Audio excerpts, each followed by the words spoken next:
You last night and talked to your screener, and my question was going to involve taxes, and I'm glad you spoke about it this morning because you didn't get a chance to last night. But I would like to hear more specifics about taxes and the IRS. Let me be very quick. I'm a retired federal cop. I've been to enforcement schools with Which IRS. agency were you with? I was U.S. Customs International. Great. My grandfather was also with them. That's wonderful. Fabulous. Good. I have been to enforcement schools with these IRS guys. They are mean-spirited. I mean, they told stories about how they destroyed lives and then people were acquitted, and they thought those were great stories. So I'm very interested in flat tax, fair tax, VAT, however we do it, and so I'd like to hear that. Would you first, though, discuss how are you going to take part in redefining the Commerce Clause? We shouldn't be an education EPA or any of the a whole bunch of agencies. I like that way of breaking it down, any of the E agencies. That's good.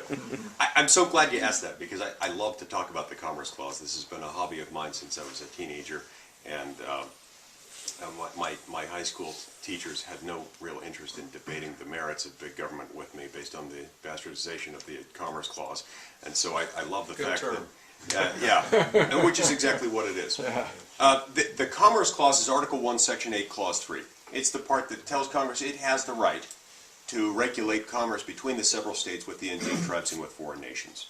Basically, it means they have the right to regulate interstate and foreign trade. That's all it meant to the founding generation. And it was put in place for the same basic reason, the most important reason that the Founding Fathers came together in Philadelphia in 1787. Because under the original document of the Republic, the Articles of Confederation put in place while the Revolutionary War was still going on, the states had the power to tax each other's goods, to impose tariffs on each other. There were trade wars between states, and it was shutting down our economy. It should be a good example to us as to why tariffs are a bad idea, but just between states they were imposing tariffs. So that's why they came together, and that's why they gave Congress that power, so as to prohibit states from imposing taxes on each other's goods, and to make sure that Congress always had the power to keep the arteries of trade free and open between the states. It was never intended to be a catch-all, but since 1937, it has essentially been a catch-all that says Congress can regulate anything it wants. It started with a case called NLRB versus Jones and Laughlin Steel that dealt with Congress's power to regulate a very local activity, which is labor.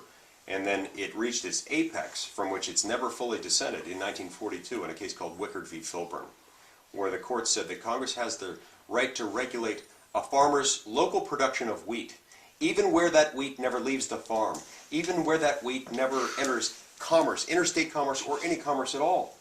Because by producing wheat on the farmer's own farm, the farmer doesn't buy wheat on the open market, and that, when measured in the aggregate, replicated across every state, substantially affects interstate commerce. With that test, that ridiculous test, that test that disguises in legalese something that gives Congress open-ended power, Congress can regulate anything it wants, even something as basic, as local, as non-economic as my breathing. The number of breaths I take in a minute could be said to affect interstate commerce in the aggregate. CO2, so there's nothing they can't do. What would I do to change it? Unfortunately, the Supreme Court is good at a lot of things. It's very bad at doing one thing, which is admitting that it's been wrong for 75 years. So the only way we're going to get out of this mess in enough time for us to save our republic is for Congress to do the heavy lifting on this. And it's actually appropriate that Congress should do it because Congress is the one that created the problem to begin with. First by pushing against the Supreme Court, and then when the Supreme Court initially resisted, they threatened the Supreme Court with Roosevelt's court backing plan. That's why the court backed down, I believe.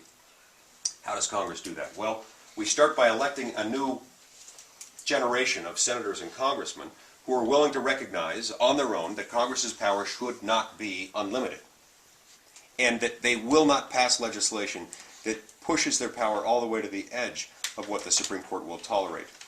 And then gradually will repeal legislation that's been passed over the last 75 years that exceeds the appropriate boundaries of the Supreme Court. This will not be an easy task. It will be one of the hardest things we've ever done as Americans. but we can do hard things. We've done them in the past. We will do them this time. And if we don't do them, we will fail as a republic.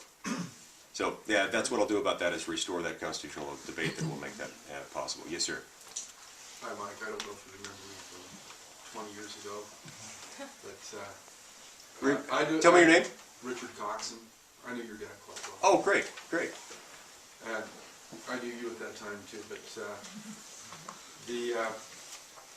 I listened to one of your online, or one of your conference calls, and we were talking about your view of Afghanistan, and correct me if I misstate your position, that we needed to take out the military targets and then leave. Von Clausewitz on war states that the purpose of war is to destroy the will and the ability of the enemy to resist. We're dealing with a 13th century culture that has no munitions factories, very few command and control facilities, and no key loci of joining. So how would you define knocking out their will to resist if it's limited to taking out key military facilities? There is no universal definition of these things, nor is this a mathematical formula that can be applied in every instance with mathematical precision.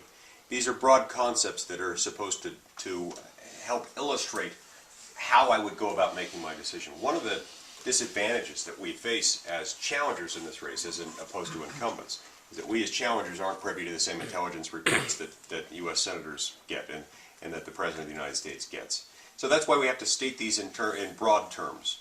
You're exactly right that we're dealing with a tribal civilization that has been appropriately described perhaps as living in the 13th century.